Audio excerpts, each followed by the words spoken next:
Hey everybody, today I want to talk about a few options to get us through a power outage. It's getting to be that time of year, at least in my part of the world, where storms are likely, icy lines are likely to come down, so on and so forth. And so it's good to be prepared for when the power does go out. And it's not going to be the complete, comprehensive, everything you could possibly think of about a power outage in a fish room, but I'm going to try to do my best to cover some of the options for how to get a fish tank through a power outage. And we're going to start from the very small, simple, maybe 10-gallon tank, inexpensive, all the way up to something like this full fish room that we're sitting in here now. And there's various things you can do for various levels of your aquarium hobby. So first of all, the main thing to consider about a power outage is how long is it going to be? Is it going to be an hour? If so, then don't do anything. If it's going to be an hour, you know, if you call and they say the estimated time that the power is going to be back on is 20 minutes or an hour or something like that, I wouldn't even worry about it, to be honest with you. You're not really going to have any issues in that short a period of time.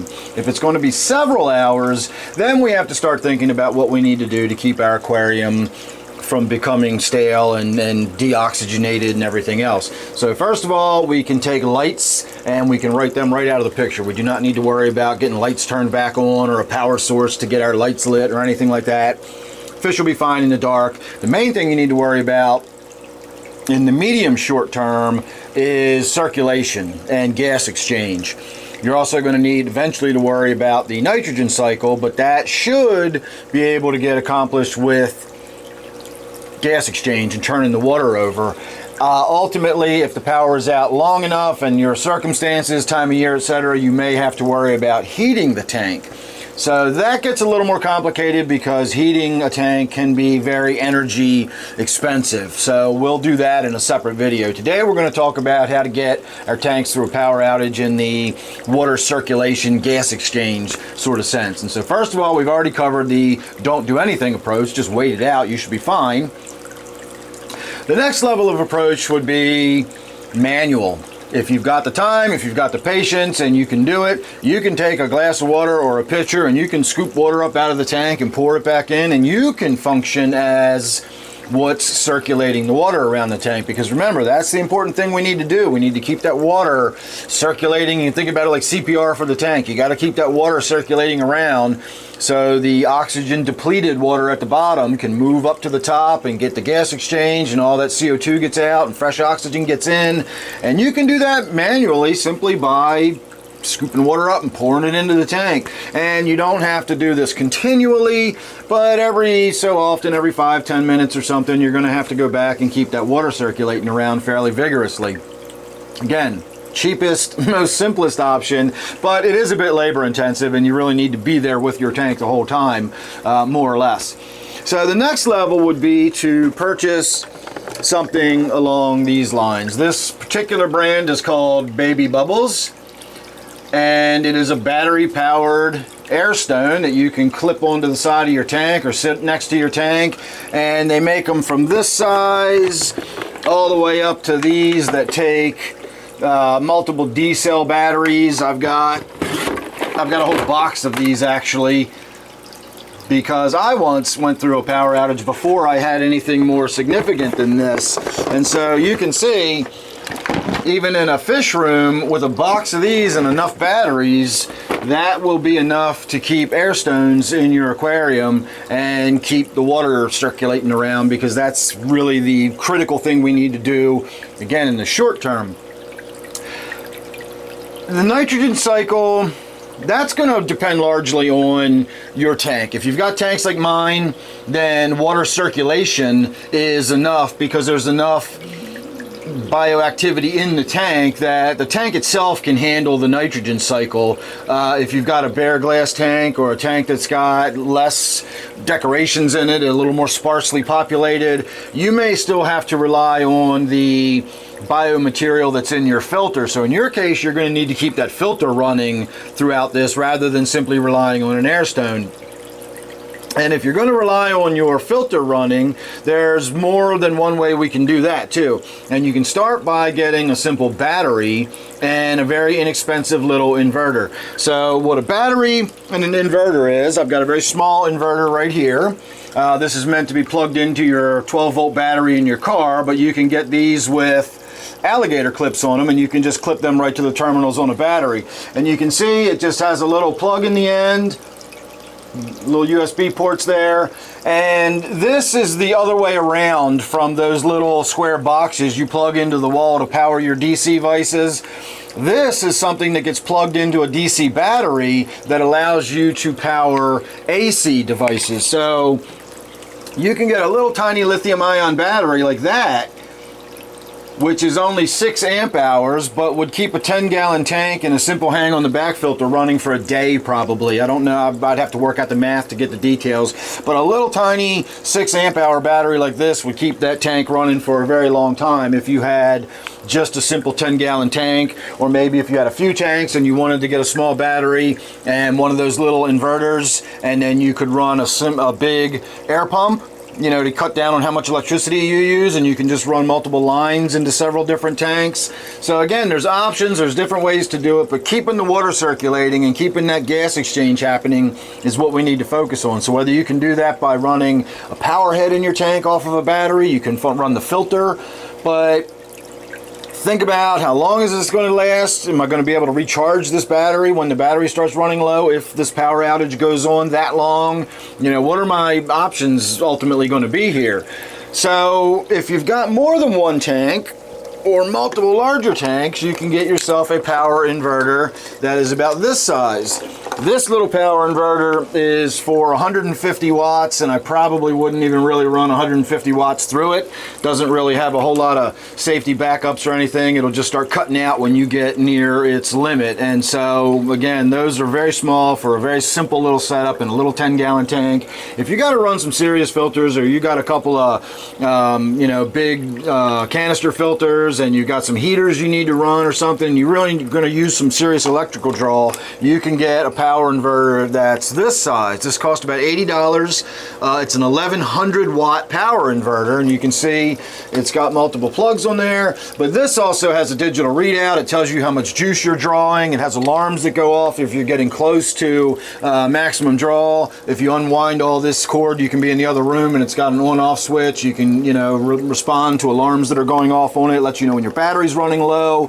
So this is good to use, but you would need to have a much larger battery to deal with that. That little tiny battery I showed you wouldn't work very well at all. So you could get a standard lead acid deep cycle marine battery for pretty cheap, $100 or so. You can get a pretty big one, which would last you for quite a while.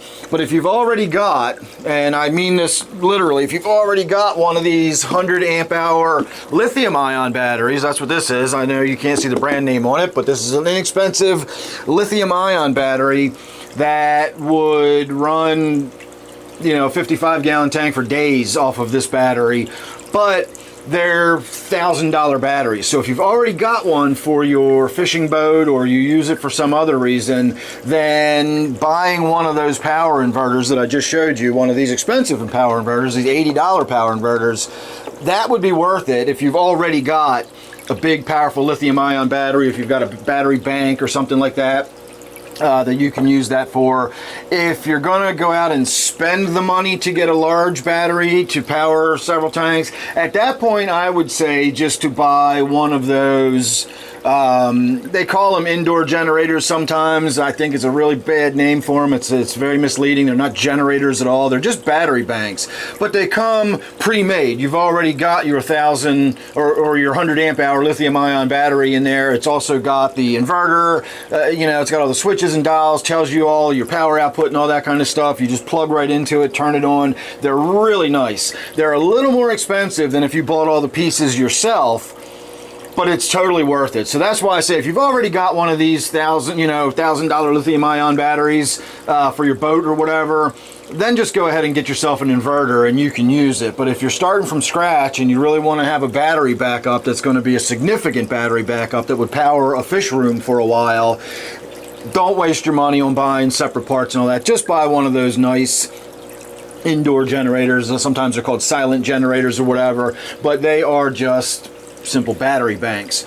So that would be your next step up. And again, you can get creative with how you want to keep your multiple tanks running. Do you want to get one big air pump and run it centrally and then run lines to all the tanks just to keep an air stone running in them? Because again, you could use a pretty small battery to run something that small.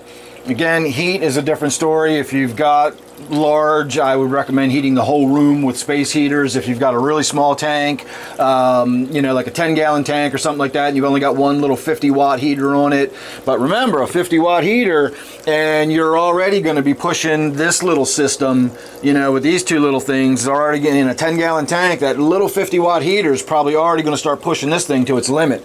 So heating the tank, again, can be the most costly part of how to do that.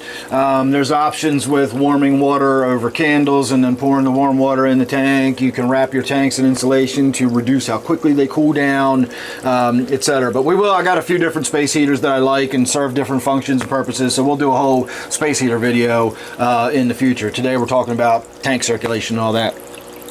So those are your basic options with your low budget battery powered stuff. But we haven't moved into the generator type stuff yet. You've got either your actual A cell, you know, your AAA and your D cell batteries or whatever with your actual battery powered, and then you've got your battery backup kind of stuff where you use a battery and an inverter, or you can purchase one of those indoor generators, which ultimately is just a battery with an inverter. The next step up would be to buy one of those little portable generators, and I would honestly recommend that before I would recommend spending $1,000 to buy one of those indoor generators. That's if you need it, if you're in an apartment building somewhere and you can't run an actual generator that runs on either gasoline or propane or something like that.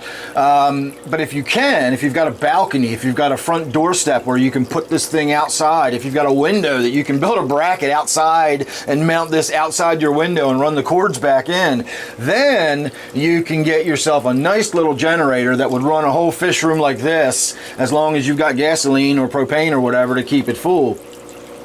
If you want to step up and spend a little more money, you can get a generator that'll power a little more than that, and you can keep your refrigerator running and maybe, you know, have a few lights on and that sort of thing. I did that for many years. I had one of those medium-sized generators, and then ultimately, and I've shot a video about this specifically, but ultimately I wound up buying a generator that's big enough to power my whole entire house, and I have it wired right into my bus panel, and so if my power goes out and is going to be out for any significant amount of time, all I've got to do is flip a switch in the basement, turn my generator on outside, and then my whole house comes back online and the fish room's up and running, and I don't have to worry about any of it. I got lights, heat, filters, power, all of it.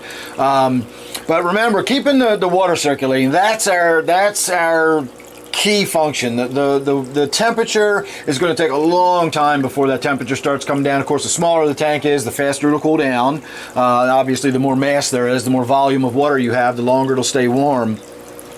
But you only really need to start worrying about temperature if you're talking about like an overnight type power outage where you're looking at 10 or 12 hours or something like that. And that, again, maybe if you're in a very chilly room and you've got a really small tank, it may happen a little faster than that.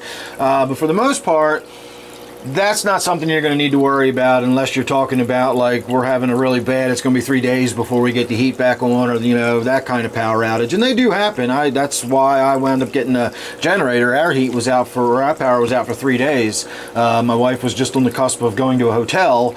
You know, I was stuck here because I had to keep the fish alive and everything, and then, you know, keep the cats fed and keep the house warm, and, you know, and so that was pretty rough for 3 days. But it spurred me to be prepared for when we do actually have another power outage like that. And so now I got a generator that'll run the whole house. But remember, first of all, manually pour water. Next step up will be buy those little baby bubbles or the bubble powered things or battery powered things. Then get yourself a small lithium ion battery or decent sized lead acid battery. I'm not going to get into a bunch of detail about what the benefits and pros and cons of each of those different types of batteries are, but you can still get a pretty good long lasting deep cycle lead acid battery for about $100. You know, again, if you get into that same size lithium battery, you're looking at about $800 or $900 to $1,000 for that same sort of size lithium battery. Big difference. That's why I say if you're going to spend that kind of money, just get one of those generators. And then lastly, of course, is the actual gas-powered generators. So please give me all your thoughts, anything that I miss, any suggestions that might make it easier or whatever. Did I miss any really simple solutions that, you know, I could have just done this or that and that would have solved those problems or whatever? I'd love to hear your comments. Don't forget, I do a live stream every Friday and Sunday at 8 p.m. Eastern Time, and I will be doing a members only live stream on Wednesday evenings at 8. So if you'd like a members only, a little more intimate live stream, then you can join membership. I always accept super thanks and super chats and all that good stuff. So thanks for watching this one. Make sure you're subscribed, and I'll see you real soon in the next one.